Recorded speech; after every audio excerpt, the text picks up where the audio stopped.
আমার কিছু বলার নেই রাজর্ষি, আমি বুঝতে পারছি না আমি মানে কি ভাষায় ওর সাথে কথা বলবো, কি প্রশ্ন করব।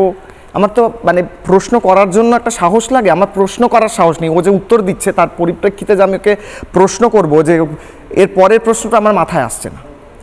আসলে এখানে মানে এটা এমন একটা আনপ্রেসিডেন্টেড ঘটনা, পশ্চিমবঙ্গে সবথেকে রাজনৈতিক মানে নৃশংসকারী ঘটনা যেটা ঘটেছিল সেটা হচ্ছে সাঁইবাড়ি হত্যাকাণ্ড, যেখানে এক মাকে তার সন্তানের রক্ত মাখানো ভাত খাওয়ানো হয়েছিল। এটা সেটাকে ছাড়িয়ে গেছে, এই ঘটনাকে ছাড়িয়ে গেছে। যখন বারুইপুর মনে আসে কিশোরায় 2017 সাল, ঠিক দেখো প্রধানমন্ত্রী গেলেন এই সময় একটা ঘটনা, এই যে একটা বার্তা দেওয়া, রাজনৈতিক বার্তা। 2017 সালে 100 নম্বর বুথের সভাপতি ছিল আমাদের সৌমিত্র ঘোষাল, ঠিক অমিত শাহজি তখন পার্টির প্রেসিডেন্ট, 17 সাল হোম মিনিস্টার হননি, উনি এসেছেন কলকাতা পোর্ট ট্রাস্ট গেস্ট হাউসে, আসছেন, সৌমিত্রকে মেরে ফেলা হলো, ঝুলিয়ে দিয়েছিল, ঝুলিয়ে দিল, ওকে মেরে ফেললো, মেরে ফেলে ধরা হবে না, ঘটনা ঘটে গেল।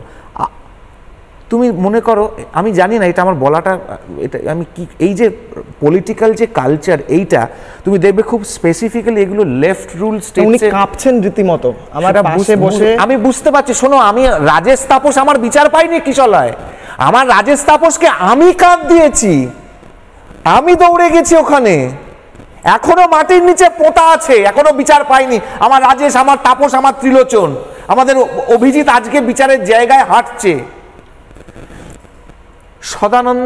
সদানন্দন যিনি রাজ্যসভায় নমিনেটেড মেম্বার হচ্ছেন এইবারে, তার দুটো পা কেটে দিয়ে, তার বাবা কমিউনিস্ট পার্টির নেতা ছিলেন, তার দাদা ডিওয়াইএফআই করতেন, তিনি এসএফআইতে ঢুকে এসএফআই থেকে বেরিয়ে এসেছিলেন যে না এটা ঠিক নয়, এটা এই বিচারধারাটা ঠিক নয়, এটা বলেছিলেন বলে তার দুটো পা।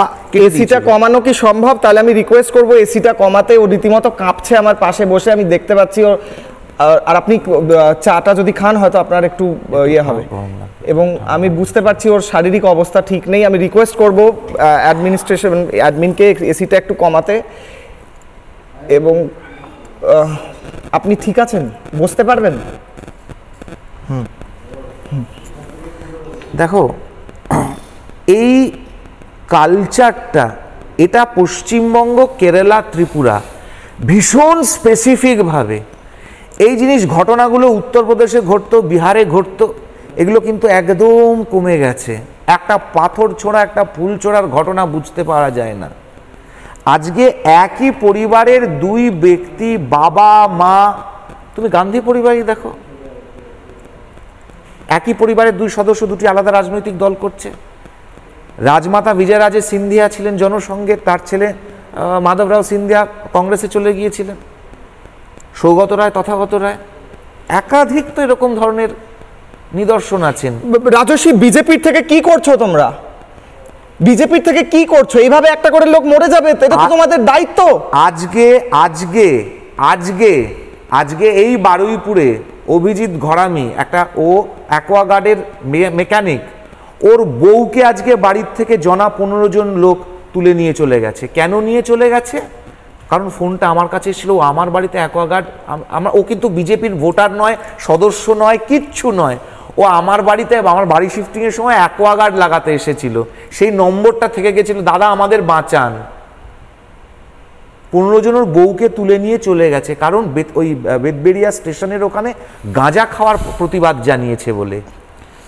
আজকে কোন হবে, আমি বারুইপুর আইসি, তিনি অনস্পট পাঠিয়েছেন, ফোর্স পাঠিয়েছিলেন, এবং যে মূল যিনি অভিযুক্ত, একজন অ্যারেস্ট হয়েছে।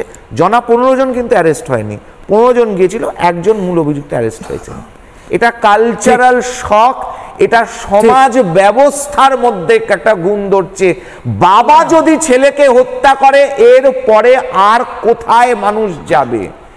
ডিবেট করার জায়গা নেই, এটা নেই, ডিবেট করার জায়গা নেই। লোকের সন্তানের চাহিদায় মন্দিরে মন্দিরে, বিভিন্ন ধর্মস্থানে মাথা কুটে ডাক্তারের কাছে কত কি করে লোকে সন্তানকে পাওয়ার জন্য। কত মানুষের সন্তান হয় না, আজকে সেই সন্তানকে নিজের হাতে রাজনৈতিক কারণে খুন, তাকে তো ত্যায্য পুত্র করে দেওয়া যেত। আমাদের কিছু বলার নেই রাজর্ষি। রাজু ঘোষ, নানা ধরনের কন্টেন্ট দেখার জন্য লাইক করুন, শেয়ার করুন আমাদের ফেসবুক পেজ, সাবস্ক্রাইব করুন আমাদের ইউটিউব চ্যানেল। পাশাপাশি অন্যান্য ব্রেকিং নিউজের জন্য অবশ্যই চোখ রাখুন রিপাবলিক বাংলায়।